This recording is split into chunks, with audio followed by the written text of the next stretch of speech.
I think our team's coming off a strong weekend. I think two ranked wins against ULL. I liked our team's performance in both of them. So I think we're at a good spot moving forward into a big weekend as we open SEC play. And, other than opening SEC play, which is going to be awesome and a lot of fun for our team. We have a big weekend planned.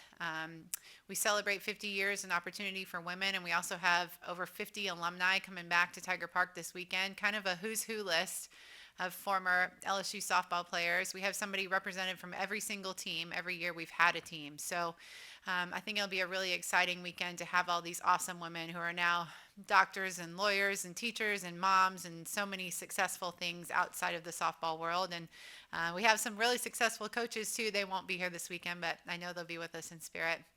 When I think about this 50 years, I think about all the people that just laid the groundwork for us. I think about Yvette Gerard, who truly is softball in the state of Louisiana, and her mom sewing the uniforms back at USL and just creating what we have here today and the opportunities we have for our awesome student athletes. And Dee Dee Bro sleeping in a tent trying to get season ticket holders and people to come to her events. I think about so many awesome women that paved the way for where we are today. And now our women play every game on TV. I think last year there was one game not televised, just a huge platform for them, creating so many opportunities. So it's going to be a fun weekend, a fun event. We'll host a really talented Alabama team. There's, really no way around it. You look at everything about them. I mean, they're 20-0. So, obviously they're talented. And we'll have all week without a midweek to get prepared for them. And so, we'll plan to have a great crowd and give them everything we got this weekend at Tiger Park. When's the last time you played a team that was 20 and 0? And also, obviously, their pitching is carrying them like third in the nation ERA. When's the last time you played? I mean, even right off the bat in the SEC play, somebody like this. I think it was the 2015 season. I don't know if that's the last time, but I think the 2015 season, both us and Florida were undefeated at the time. I think we were 25-0 at the time when we went there. They were a similar record where both teams were undefeated. It was an awesome series that we won. But but I can't, I don't know another time. I think a lot of it depends on who they have played in this early part of the season, and they've played some people, but I think you get a lot of different types of schedules, and it's not always the coach's fault. Some things just happen year to year, but you get a lot of different types of schedules. So I think the true test will be as we get to a more level playing field in SEC play. Last year, you played Bama. It was technically a non-conference game. So, can you speak to the importance of having them back on the SEC slate in conference? Yeah, I mean, I'm glad we have them here at home at Tiger Park this weekend. I think, they have a tough place to play, but so do we. So I think the big thing is that we have them here this year. So I know our Tiger fans will help lift us to that.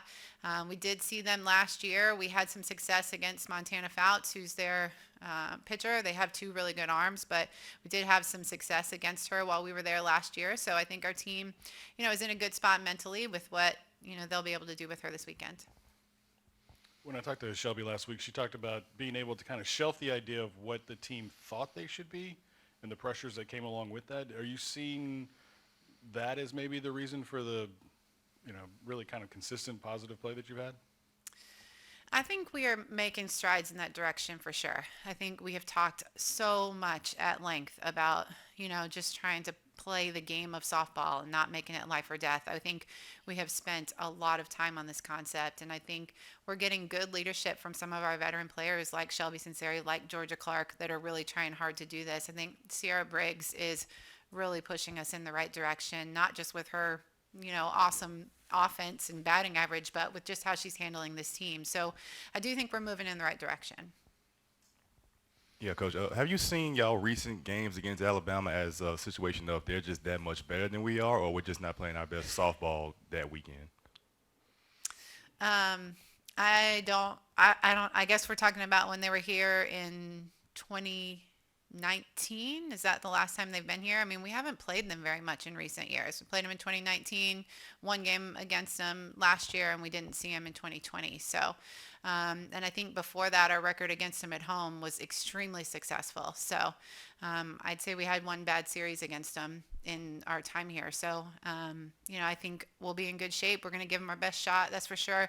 Like I said, Montana Fouts is really talented. She has a whole lot to do with their success right now. So having a good strategy and a good way to, attack her will be a big part of this series. I think also our pitching staff and our defense keeping us in it long enough so that our offense can do damage to her is going to be a big key.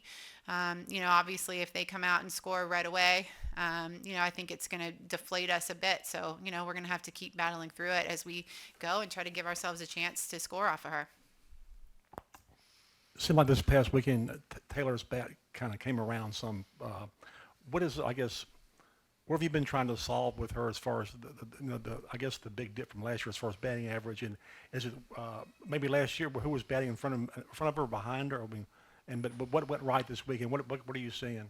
I mean, this is really Taylor versus Taylor, I think she's just got to see what all the rest of us see, because to us, she's the best player in the country. I mean, she's incredible. And I think pressures and expectations and, she plays hard. So she's always banged up. Something's nagging her. It's not enough to keep her out of a lineup, but it's like always something there. I think when you combine it all, it's a lot for a young kid that still has 2.5 years left to play here, but I think she's getting through it. I think, she's understanding the mentality that she needs to have. And I'm definitely going to be right by her side, trying to help her through it with everything that we can do. I mean, I think in hindsight, if I could have gotten her more prepared, maybe a little more time on the mental side of it, it probably would have helped. But, we're there now and, we're trying to do what we can. But I think there's not a person at Tiger Park every day that doesn't believe wholeheartedly in what Taylor Pleasance is capable of.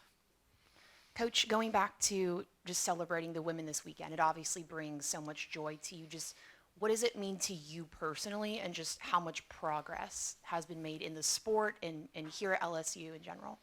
Yeah, I mean, I think too, just back to, I played in the SEC too, the first 4 years of SEC softball, and seeing it grow. I mean, I definitely couldn't hang where these girls are now, but seeing the growth of just SEC softball from then to now, and the incredible opportunities they have just to, make a name for themselves and make a career out of it and make a living. And I think some of them too use this platform to do so many great things, whether it be with their faith or their service or whatever it might be. They have such a platform that they can make change. And I think that is such an awesome opportunity for them that wasn't there even, 5-10 years ago without the TV coverage and some of the media, and you guys all being here to support them too. I think you guys are super important to their journey and what they're able to do.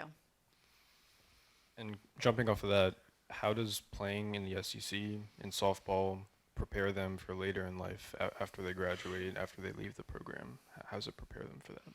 Well, we're going to have these 50 plus women at the field today, and I'm going to guess that, on Saturday, I'm going to guess that none of the stories they're telling are probably about actual in-game things. It's going to be more about how they felt, how they were treated, silly stories that happened. The in-game things might be like when I tripped and fell out of the dugout, not when I had the game-winning hit. That's not going to be discussed. So I think it is the lessons that they've learned, the relationships they've built. I think those are the things that they carry with them in their lives, and why it's so fun to come back too, is to come back and just have, rekindle some of those relationships and get to see the people that were in it with them. So I think it prepares them for everything they're trying to do, and they're out doing so many things that we're proud of. We have some recent doctors and dentists and moms and you name it, and they're out there, LSU softball alum, doing huge things, and we're really proud of them. Does just the scaled back schedule help as well with focus and approach, those kinds of things? Yeah, obviously. It feels like the first time we can breathe all year, honestly. Just the scouting of one team versus 5.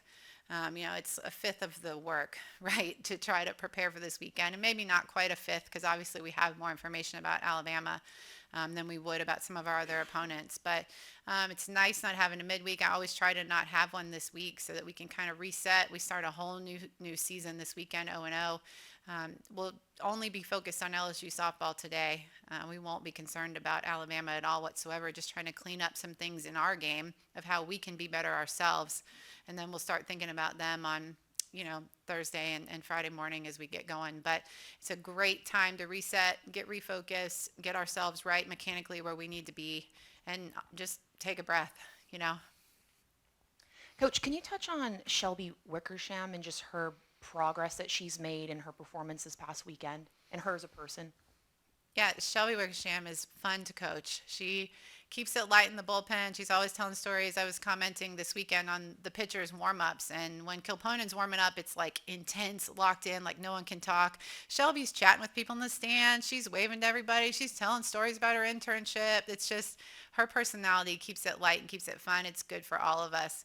I think her legacy here at LSU is so cool too. I think about it all the time, and her dad in the stands. And I just remember the first time she took the field, and he sent me a message talking about how awesome it was to see her wearing the same colors that he wore. So there's a lot of special things about Shelby Wickersham. I thought her performance this weekend was good, solid. I think she hadn't been out there in a while, so might not have been as sharp as she would have liked. I also think a pitcher like her throwing in the wind creates control issues.